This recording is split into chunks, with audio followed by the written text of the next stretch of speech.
صبر کا امتحان لینے والے. یا اللہ کیسے بھائی صاحب؟ السلام علیکم. کیا حال ہے سر؟ ٹھیک ہے, اللہ تعالیٰ کا احسان ہے. آپ سنائیں راجہ بازار میں کیا ہو رہا ہے؟ پچھلے ہفتے بھی بس جی راجہ بازار فٹ ہے جی. پچھلے ہفتے بھی 3:30 تک جگا کے تو کال آپ نے نہیں لی. ہائے ہائے ہائے, کیا کریں بھائی, آپ معذرت چاہتے ہیں. اچھا سر, حکم کریں کیا جی؟ اچھا 2-3 سیشن سے یہ چل رہا تھا ہمارا آپ کا یہ اپنا سورۃ حجرات والا جو جی, تو اس پہ تھوڑا سا میں کچھ سوالات, ایک سوال نہیں تھوڑا سا سکم ہے وہ اگر کہیں تو بیان کر دوں. کچھ تھوڑا سا اشکال ہیں. جی بسم اللہ.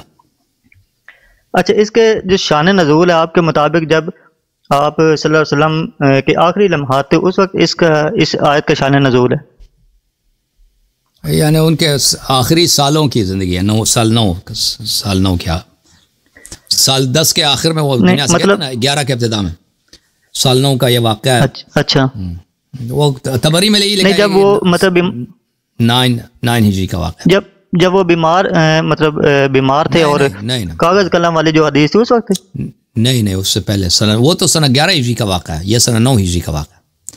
ان کے زندگی کے آخری سالوں کا واقعہ, نہ کہ آخری دنوں کا.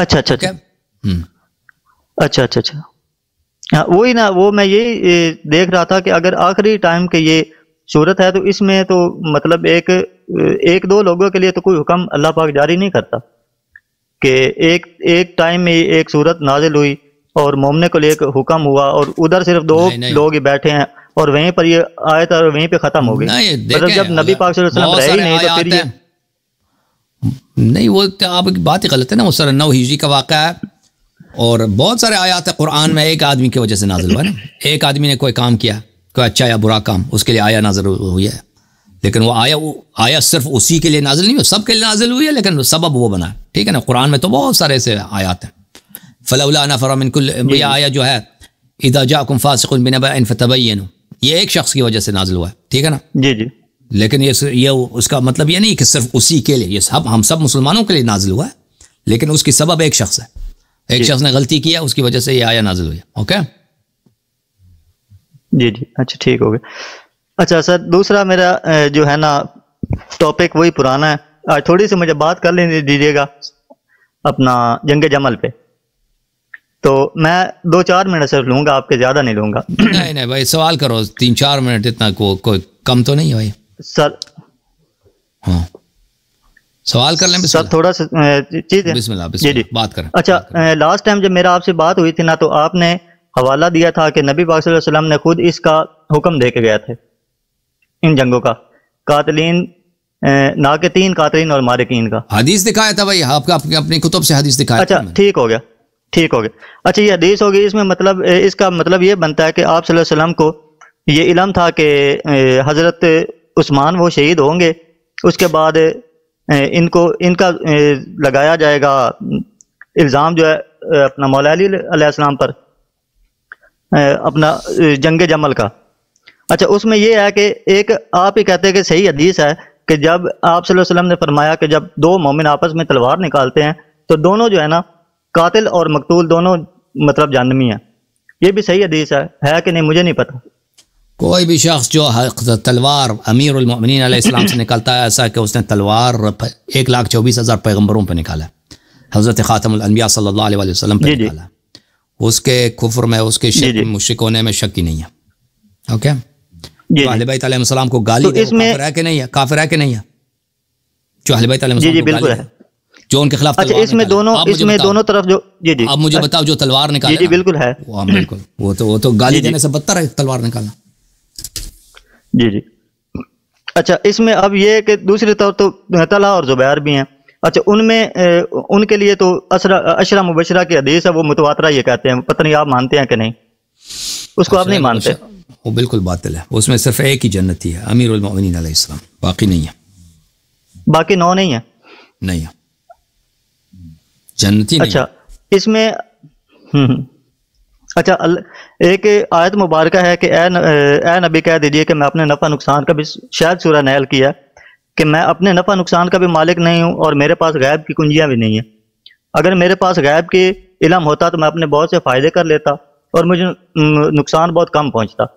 اچھا، اس میں آپ نے جو حوالہ دیا کہ وہ پہلے سے حکم دے کے گئے تھے، یہ جنگ ہونی اگر ان کو پتا تھا تو یہ تو بہت بڑا، نبی کا نقصان تو بیسک دین کا نقصان ہوتا ہے نا، تو یہ تو تا قیامت ایک بہت بڑا نقصان بن گیا، کیونکہ لوگ تا قیامت اس پر لڑتے رہیں گے۔ تو نبی پاک نے مولا علی کو کسی خطبے میں یہ کہا کہ آپ نے لڑنا ہے، یا اس کا کانٹیکس کیا انہوں نے بتایا، یا مولا علی نے پوچھا کہ یہ کیوں؟ کانٹیکس وہی ہے جو میں نے پچھلے حدیث میں دکھایا تھا نا، 4-5 حدیث آپ کو دکھائی تھی، اس کو دوبارہ دیکھ لینا، کانٹیکس وہی تھا جو حدیث میں تھا۔ اوکے، اچھا، سب کے سامنے بتایا، وہ جو حدیث میں تھا وہی ہے بھائی، میں نے آپ کو دکھا دیا بھائی۔ اور صحابہ، کتنے صحابہ نے نقل کیا پیغمبر سے صلی اللہ علیہ وسلم سے، وہ میں نے سب کہا حدیث آپ کو دکھا دیا، پھر کیوں ٹائم لیتے ہو نا، اس طرح کے سوال کرتے ہو؟ جب حدیث دکھا چکے ہیں تو دوبارہ کیوں سوال کرتے ہو؟ سوال اس لیے سر کرتا ہوں کہ حدیث کئی صحابہ میں سوال اس لیے کر رہا ہوں کہ ادھر نبی پاک فرما رہے کہ مجھے غیب کا علم نہیں، اگر مجھے پتا ہوتا تو میرے فائدے زیادہ ہو جاتے، نقصان کم ہوتے، ایک طرف۔ اور دوسری آیت میں نبی پاک فرماتا ہے کہ میں کوئی دوسروں سے الگ نبی نہیں ہوں۔ ایک منٹ جی، یہ سورہ اعقاف کی آیت نمبر 9 ہے، تو اس میں نبی آیت کا ترجمہ ہے کہ آپ صلی اللہ علیہ وسلم نے فرمایا کہ میں کوئی الگ نبی نہیں ہوں، اور میں یہ نہیں جانتا کہ تمہارے ساتھ کیا ہونے والا ہے یا میرے ساتھ کیا ہونے والا ہے۔ سر ایسے ترجمہ یہ میں غلط کر رہا ہوں؟ نہیں، دیکھیں میں آپ کو خدمت میں دکھا لیتا ہوں۔ جی دیکھیں نبی صلی اللہ علیہ وسلم اللہ کے علم کے بغیر، یعنی جو باتیں اللہ نے ان کو نہیں بتائی، ان کو نہیں جانتے تھے، لیکن اللہ تعالیٰ نے جب ان کو خبر دیا تو وہ بہت ساری باتوں کو، غیب کی باتوں کو جانتے تھے۔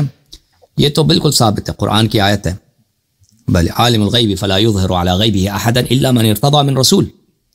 اللہ تعالیٰ عالم غیب ہے، وہ غیب پہ کا علم کسی کو نہیں دیتا مگر وہ رسول جو اس کے نزدیک مرضی ہے، جو اس کی مورد رضا رسول ہے، اس کو غیب کی، یہ قرآن کی آیت ہے۔ تو یہ کہ نبی صلی اللہ علیہ وسلم غیب کی انہوں نے خبر دی ہے اور غیبی اخبار دیے ہیں، وہ پیش گوئی فلان واقعہ پیش آئے گا، فلان واقعہ اس طرح ہوا ہے نبی صلی اللہ علیہ وسلم۔ یہ تو سب، یہ تو مسلمانوں کے اس پہ اجماع ہے، اس میں تو کوئی مخالف ہی نہیں ہے مگر وہ کہ کافر ہو، ٹھیک ہے نا؟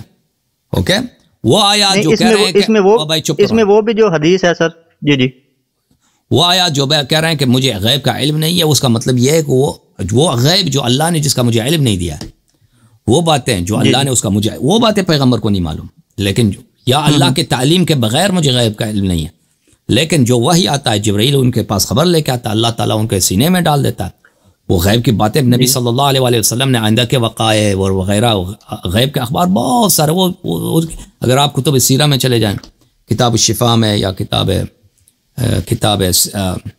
سبل الہدى فی سیرت خیر العباد میں، سبل الرشاد فی سیرت خیر العباد میں اتنے اخبار نقل کیے ہیں کہ نبی صلی اللہ علیہ وسلم کے معجزات ہیں، انہوں نے غیب کی خبریں دی ہیں۔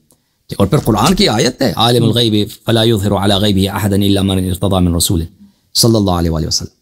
تو یہ کہ پیغمبر کو غیب کا علم نہیں تھا، یہ کسی جاہل کا قول ہے، وہ ایک آیت کو دیکھتے ہیں، دوسری آیت کو نہیں دیکھتے، اور اس آیت کی صحیح مفہوم کو نہیں سمجھتے۔ اچھا، تو پیغمبر صلی اللہ علیہ وسلم، یہ مسئلہ اجماعی ہے مسلمانوں میں کہ وہ پیغمبر غیب کا علم جانتے تھے، لیکن وہ اپنے سے نہیں جانتے تھے، کیسے وہ بغیر بلا وجہ ایسے غیب اللہ نے ان کو یہ غیب دیا تھا، جو علم اللہ نے ان کو دیا تھا ان کے پاس تھا، وہ جانتے تھے وہ، اور انہوں نے جو اتنی باتیں کی ہیں پیغمبر صلی اللہ علیہ وسلم نے اللہ کی جانب سے کی ہیں، وہ اپنے سے کچھ ملاتے نہیں تھے۔ تو انہوں نے اگر کوئی غیب کی خبر دیا کہ امیر المؤمنین علیہ الصلوۃ والسلام مارقین، قاسطین اور